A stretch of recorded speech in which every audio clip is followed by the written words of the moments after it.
you run across quotes that really impact you or you think it could be pertinent, pick those up, remember them, memorize them like you said, incorporate them into your PowerPoints.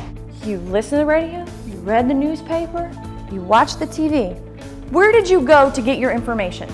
We reinforce the sensationalism, we reinforce the negativity by simply shooting up the ratings when we're watching television. So the media are the way they are because we are the way we are. You're here because we want you to feel comfortable answering the questions that you want to answer, but we also want to teach you how to bridge away from those really dangerous questions or the ones that make you uncomfortable. That's why you're here. We want to take everything negative off the table. The news media will take 4 to 15 second to 20 second sound bites. And if you include that every time, whichever piece they pull out of there, it's going to be included in it. There are things that make you more compelling as a spokesperson. There are things that make your messages clearer. There are ways that people receive information that it's important to understand. We're going to teach you the tools and the techniques and skills so that when you encounter someone in front of a camera, a reporter on the phone, you're prepared to answer, just like that. What is the department going to do about that? The accident is still under investigation, and we're just thankful that no one was injured seriously in this accident. I attended Life-Size media training shortly after my department nominated me as our new public information officer.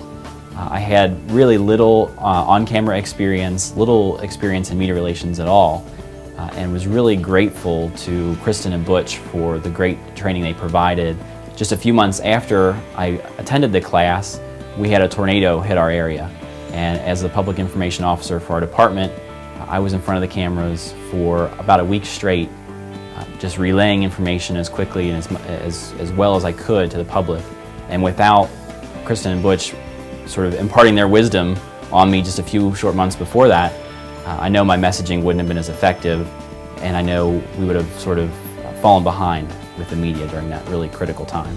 Kenton County Police, along with other agencies, say they're aggressively patrolling the area. And in addition to the patrols, we also have access to the databases and the transaction information for many of the local scrap yards as well as pawn shops. We're monitoring those records to make sure we don't see any suspicious activity or suspicious patterns showing up.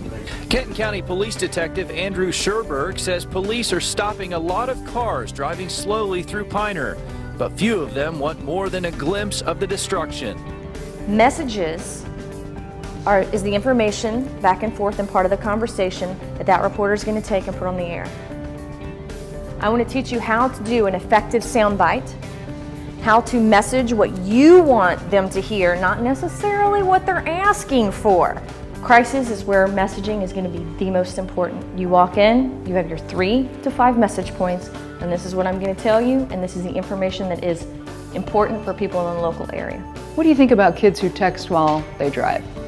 Well, yeah, once again, we don't know if that played a role in this incident. But yeah, what do you think about it? My personal opinion really doesn't matter in this particular case. Don't be intimidated by the camera and the repeated questions and the attempts to get you off message. You don't have to go there because you control the interview. That's the fallacy, that the reporter controls the interview. They don't. You do.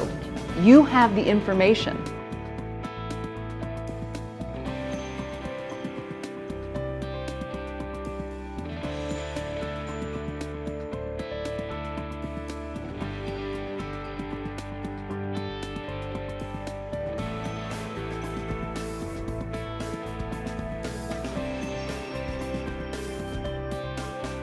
The training I received from Life-Size Media was really something that I could use over and over again in my daily job.